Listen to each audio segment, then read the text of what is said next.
अस्सलाम वालेकुम। अच्छा इम्तियाज, मैं अपना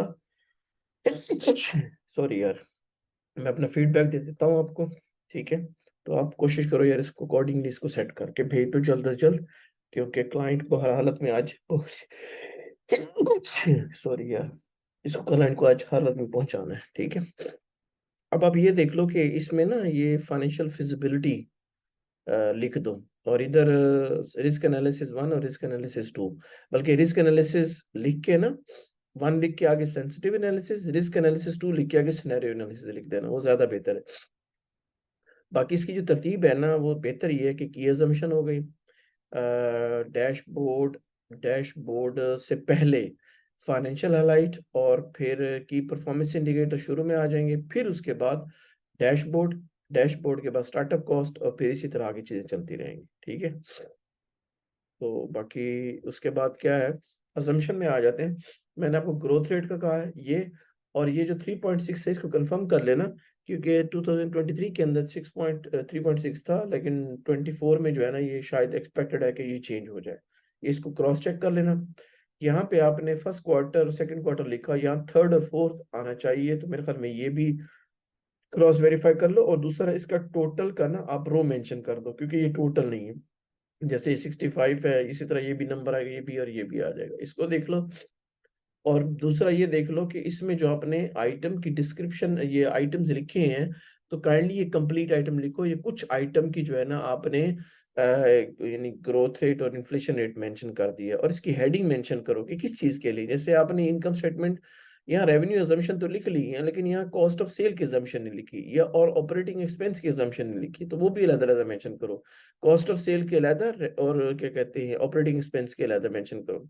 डेप्रिसिएशन के हवाले से भी आ गया कि यहाँ पे डेप्रिसिएशन की एग्जम्पशन लिख दी, यहाँ बैलेंस शीट की एग्जम्पशन लिख दी। इसी तरह यहाँ पे एनुअल ग्रोथ का आपने नोट मेंशन कर दिया, लेकिन उसको डाला नहीं है। इसी तरह यहाँ पे 8% है, जाहिर बात है 3.6% का इन्फ्लेशन है, तो बाकी देख लो कि ग्रोथ रेट होगा, इसकी देख लो। ये भी जो है ना कि कहते हैं चेक कर लो आप, और यहाँ पे आप ग्रोथ रेट नॉर्मल डालते हो तो वो भी देख लो आप। ठीक है, डैशबोर्ड के अंदर यार मैं आपकी चीज क्लियर करना चाह रहा हूँ, ये जो चार्ट बने हुए हैं, ये ठीक है, सही है। और इस चार्ट और इस चार्ट को यार रिकंसिडर कर लो, ये प्यारे लग रहे हैं, ये देख रहे हो आप, ये प्यारे लग रहे हैं ये, लेकिन ना ये किसी तरह अच्छे नहीं लग रहे। तो ये दो हैं, सेल्स वर्सेस नेट इनकम है, तो कोई ऐसा ग्राफ बनाओ कि जिस तरह ये कलरफुल है ना, इसी तरह ये भी कलरफुल नजर आए। ठीक है, ये बिल्कुल एक हो गया, समझ भी नहीं आ रही है, सही तरह क्लियर नहीं हो रहा। ये भी कोई अच्छा लग रहा है, ये भी अच्छा नहीं लग रहा, ये अच्छा लग रहा है, ये अच्छा लग रहा है। ठीक है, ये भी अच्छा लग रहा है, ये भी अच्छा लग रहा है, ये अच्छा नहीं लग रहा है, ये दो काइंडली इसके ऊपर रिवर्क कर लो यार। बाकी ये भी अच्छा लग रहा है, ये भी सही है, ये भी अच्छा लग रहा है, ये भी अच्छा लग रहा है, ये भी अच्छा लग रहा है, ये भी देख लो। उसके बाद क्या, स्टार्टअप कॉस्ट में आ गए, तो यार 1800 यूटिलिटीज बहुत कम है। एक दफे इसको रिकंसिडर कर लो, मुझे लगता है कि ये ज्यादा बनती है, इतना बड़ा ऑफिस और 1800 दिरहम उसका। उसके बाद ये जो आपने लिखा है ना, तो आप लिखो यहाँ पे मेंशन करो, क्या कहते हैं, यानी calculation of startup, calculation of startup salaries for 1 month, यहाँ पे लिखो, उसकी हेडिंग आनी चाहिए। ठीक है, क्योंकि आप नोट यहाँ पे 1 लिख रहे हो, और यहाँ पे नोट डिस्क्रिप्शन में लिख रहे हो, तो देखा जाए तो ये नोट 1 का ही ब्रेकअप है। ठीक है, तो उसकी हेडिंग मेंशन करो, स्टार्टअप सैलरीज फॉर 1 मंथ, यहाँ पे आ जाए ये कैलकुलेशन या कंपुटेशन जो भी है। और इसकी जो डेजिग्नेशन है, आपने आगे जाके ना वो जो कैलकुलेशन की थी, मैं आपको दिखा देता हूँ, प्रोजेक्टेड एक्सपेंसेस के अंदर, यहाँ पे ये देखो आप, यहाँ पे आपने डेजिग्नेशन जो है ना वो प्रॉपर अरेंजमेंट के साथ लिखे हैं, और ये अकाउंट असिस्टेंट है, ये अकाउंटेंट असिस्टेंट है, ये भी चेक कर लेना।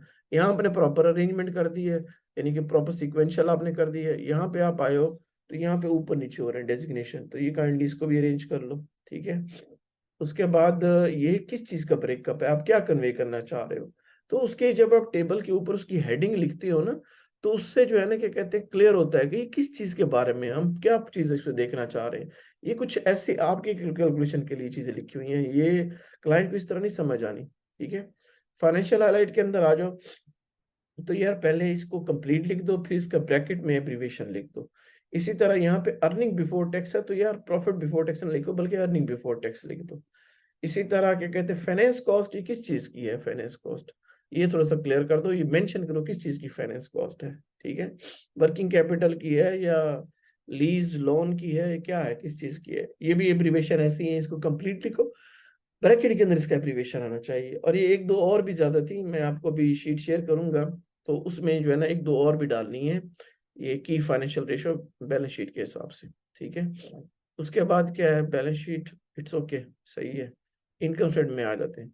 इनकम स्टेटमेंट के अंदर यार मुझे ये ड्राइवर सैलरीज तो आपने डाल दिया, ठीक है, लेकिन ये जो सैलरीज डाली है किस चीज की है, ये अगर सैलरी डाली है तो आप यहाँ पे लिखो ऑपरेशनल स्टाफ सैलरीज या एडमन स्टाफ सैलरीज, ठीक है, ताकि क्लियर हो कि ऊपर ड्राइवर की है, नीचे एडमन स्टाफ या ऑपरेशन स्टाफ की है। लेकिन यहाँ पे जो लफ्ज इस्तेमाल होता है वो ज्यादा पाकिस्तान में एडमन इस्तेमाल होता है, यूएई के अंदर ऑपरेशनल स्टाफ इस्तेमाल होता है, ठीक है। दूसरे नंबर पे रिपेयर एंड मेंटेनेंस किस चीज की है, ये भी आप मेंशन करो, बिल्डिंग की है, ऑफिस की है या उनकी गाड़ियों की है। डेप्रिसिएट किसकी है, बिल्डिंग की है, ऑफिस की है या उनकी गाड़ियों की है। इसी तरह पार्किंग रेंट मुझे लग रहा है कि ये डायरेक्ट यार एक्सपेंस लग रहा है, मुझे ऐसा लगता है, क्योंकि आपका जो क्या कहते हैं वो आइटम है ना, इस वक्त जो मेन आइटम है वो आपकी गाड़ी और आपकी क्या कहते हैं ड्राइवर है, तो उससे रिलेटेड जो है ना जो एक्सपेंस आ रहे हैं, मुझे ऐसा लगता है कि ये उसमें होना चाहिए, ठीक है। और ड्राइवर यूनिफॉर्म भी एक आपका डायरेक्ट एट्रीब्यूटेबल यानी कि एक्सपेंस है पड़ा, जो कि आप डायरेक्टली ड्राइवर को चार्ज करोगे, मेरी अंडरस्टैंडिंग के मुताबिक। बाकी आप एक्सप्लेनेशन दोगे तो डेफिनेटली हो सकता है मजीद क्लियर हो जाए। ये जो आपने एब्रीवेशन लिखी है इसको जरा कंप्लीट लिख के फिर उसका शॉर्ट फॉर्म में एब्रीवेशन लिख देना, ठीक है। उसके बाद क्या है, कैश फ्लो में हम आ गए, कैश फ्लो में सच नहीं है, प्रोजेक्टेड रेवेन्यू में हम आ गए।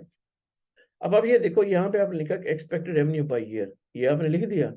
यहाँ पे आपने लिखा एक्सपेक्टेड फ्लीट, ठीक है, तो आप यहाँ पे लिखो एक्सपेक्टेड फ्लीट बाय ईयर लिख दो, या यूं कह लो जो भी आप लिखना चाहो, एक्सपेक्टेड फ्लीट कर दो या expected number of vehicles by year, इसकी ऐसे डिस्क्रिप्शन आप लिखो। उसके बाद आप लिखो एक्सपेक्टेड ट्रिप्स ऑफ व्हीकल, यहाँ पे आप लिखो एक्सपेक्टेड नंबर ऑफ ट्रिप्स, ठीक है, थोड़ा सा जरा क्लैरिटी है ना उस चीज के अंदर। उसके बाद क्या है, आपने ये जो नोट दिया है यहाँ पे दिया 50 लेक्सिस 1 मर्सिडीज 3, तो ये 53 हो गए, ठीक है। तो ये जो है ना यहाँ पे आप कह रहे हो 65 है, लेकिन क्या कहते हैं यहाँ पे है कि the company will purchase 65 vehicles, startup will grow its operation bye additional purchase 50 Lexus 3। चले वो आने वाले 3 मंथ्स की आप बात कर रहे होगे इस, अच्छा उसके बाद क्या है, ये रेवेन्यू बाय ट्रिप, तो रेवेन्यू पर ट्रिप जो है ये आपने मेंशन किया है, सही है, तो इट्स ओके। अगर क्या कहते हैं आप क्या करो कि क्या कहते हैं, अगर आप चलें इट्स ओके, अदरवाइज बिल्कुल शॉर्ट सा टेबल है, इसकी हेडिंग भी कुछ नहीं है, इसकी भी हेडिंग कुछ नहीं है, थोड़ी सी यार इसकी हेडिंग ले आओ ताकि ये चीजें क्लियर रहें। यहाँ तो लिख दिया, लेकिन इस तरह की टेबल क्या देना चाह रहे हो आप क्लाइंट को, समझाना चाह रहे हो। अच्छा यहाँ पे आप ये देखो, यहाँ पे प्रोजेक्टेड रेवेन्यू लिख दिया। अब इशू क्या आ रहा है, कि इशू ये आ रहा है कि जब आप इनकम स्टेटमेंट में जा रहे हो तो यहाँ पे लिख रहे हो सेल, यहाँ पे आप लिखे हो प्रोजेक्टेड इनकम स्टेटमेंट, ये सेल लिख रहे हो, यहाँ कॉस्ट ऑफ सेल लिख रहे हो, ठीक है। लेकिन जब आप रेवेन्यू में आते हो तो यहाँ पे आपको मेरे भाई प्रोजेक्टेड सेल लिखनी चाहिए, या तो उसको अलाइन करो या इस चीज को अलाइन करो, और यहाँ पे आप कर रहे हो प्रोजेक्टेड कॉस्ट ऑफ सेल है, तो क्या कहते हैं यहाँ पे भी आप क्या कर रहे हो, प्रोजेक्टेड कॉस्ट, ये ठीक है, रेवेन्यू को चेक कर लो आप। उसके बाद आ गया प्रोजेक्टेड कॉस्ट ऑफ सर्विस है। अब इसको मैंने नरेशन को चेंज की है, मैंने क्या किया है कि पर trip average fuel in litres, ठीक है, ये मैंने इधर लिख दिया ट्रिप कॉस्ट इन दिनम। अगर आपको इससे भी कोई अच्छा वर्ड नजर आता है तो वो भी आप कर देना। इसको मेरे भाई एक्सपेक्टेड नंबर ऑफ ट्रिप्स पर व्हीकल कर दो, ये जो भी है इस तरह की नरेशन होनी चाहिए। ये भी क्या है, expected cost of sale by year, by year तो हो गया, ठीक है, बाय ईयर, हाँ बस ठीक है, ये बाय ईयर क्योंकि वो गाड़ियों पे आप एलोकेट नहीं कर रहे हैं। इसी तरह नंबर ऑफ ड्राइवर्स आपने लिख दिए, सैलरी पर ड्राइवर टोटल सैलरी हो गई, ये ठीक है।